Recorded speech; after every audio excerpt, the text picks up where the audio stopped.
Hello बच्चों, आज हम लोग अर्थमेटिकल प्रोग्रेशन यानी समांतर श्रेणी पढ़ेंगे। इसमें सबसे पहला होता है सीक्वेंस, यानी कि इसको हिंदी में कहते हैं अनुक्रम, और दूसरा क्या पढ़ेंगे, सीरीज यानी श्रेणी।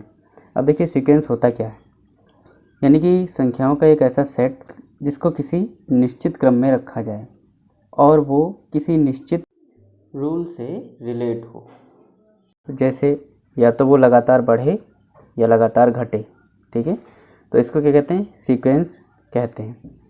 और इस सीक्वेंस से जो ये सीक्वेंस प्राप्त होते हैं इनको सेट कहते हैं। क्या कहते हैं, सेट कहते हैं। अब ज़रा पहले वाले सेट को देखिए। पहला जो सेट है, पहले समुच्चय में प्रत्येक संख्या पूर्व संख्या से 2 अधिक है। इसमें देखिए ये 1 है, इसमें 2 ऐड करिए 3 हो गया, इसमें 2 ऐड करिए 5 हो गया, इसमें 2 ऐड करिए 7 हो गया, ठीक है। ये दूसरे सेट में देखिए, दूसरे सेट में प्रत्येक संख्या पहले वाली से 3 अधिक है। देखिए 2 + 3 5, 5 + 3 8, 8 + 3 11 एंड सो ऑन। नेक्स्ट देखिए, तीसरे सेट में प्रत्येक संख्या पहले वाली संख्या की 4 गुनी है, यानी कि इसमें इंटू 4 करना है, ठीक है। ये देखिए 1 × 4 4, 4 × 4 16, 16 × 4 64 एंड सो ऑन। नेक्स्ट देखिए, परंतु चौथे समुच्चय में यानी चौथे सेट में कोई संख्या अपनी पहले संख्या से किसी भी प्रकार रिलेटेड नहीं है। 2 के बाद 5 लिखा है, 5 के बाद 3, 3 के बाद 4, यानी कि इसका कोई रिलेशन ही नहीं बन रहा, ठीक है। यहाँ हम देखते हैं कि पहले 3 समुच्चयों की संख्याओं का क्रम कैसा है, निश्चित है। इनका क्रम देखिए, पहले 3 जो समुच्चय हैं, फर्स्ट सेकेंड थर्ड, इनका क्रम जो है निश्चित है, यानी कि इसमें 2 का डिफरेंस है, इसमें 3 का डिफरेंस है और ये 4 का मल्टीपल है, ठीक है।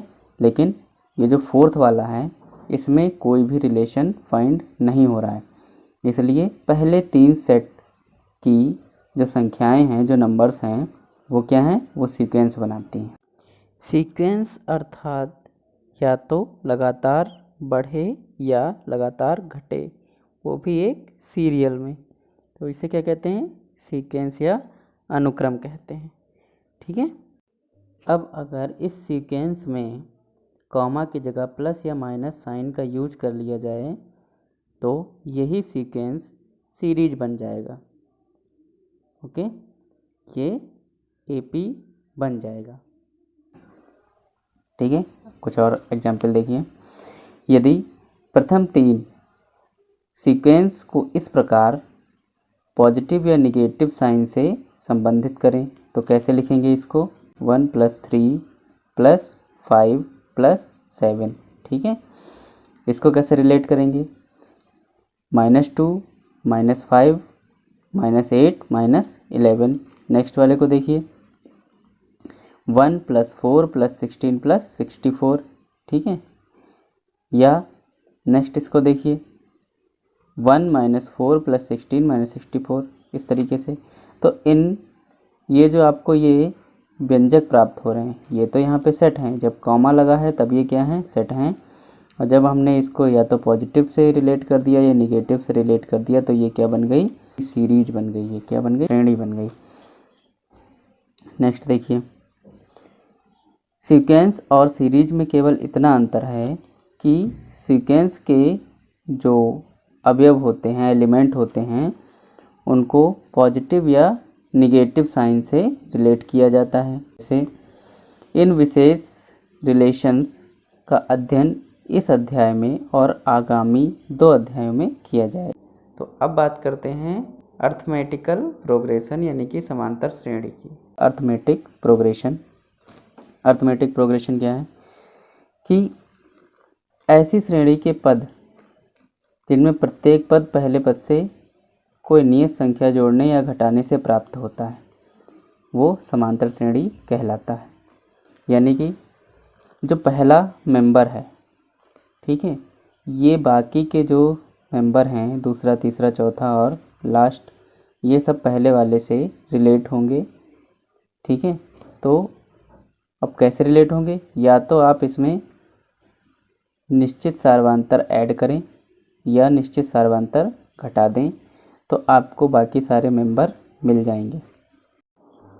In English we can say a series is known as AP if and only if its all elements are obtained by adding or subtracting a fixed number and the difference of its two respective elements is known as common difference, which is denoted by small d and find as by subtracting previous number by its next number.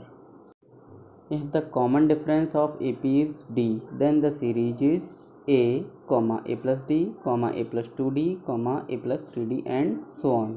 Here T1 is first element and T2 second element, third element T3 is a plus 2d and fourth element is a plus 3d and so on.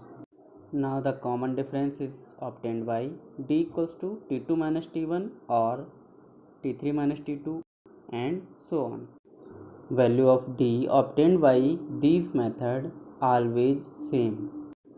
Now we find the general term of AP. Let's begin. Let the given series is a plus d, a plus 2d and a plus 3d and so on.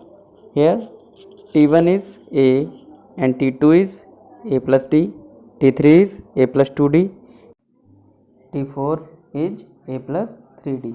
That is T1 equals to a, T2 equals to a plus d, T3 equals to a plus 2d and T4 equals to a plus 3d.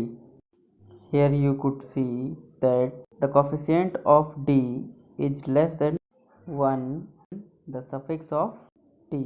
It means जो d का coefficient है वो t के suffix से एक कम है, इसीलिए जब आप T5 की वैल्यू निकालेंगे तो क्या आएगा a प्लस 4d, यानी कि हर बार d का कोफिशिएंट एक कम होगा। इसी प्रकार जब आप T10 की वैल्यू निकालेंगे तो क्या होगी a प्लस 9d, और इसी प्रकार अगर हम आगे की वैल्यू निकालते जाएं और क्या निकालें Tn की वैल्यू निकालें तो क्या होगा a plus n minus 1 into D, यानी कि यही क्या है आपकी जनरल टर्म ऑफ AP है। It is a general term of AP।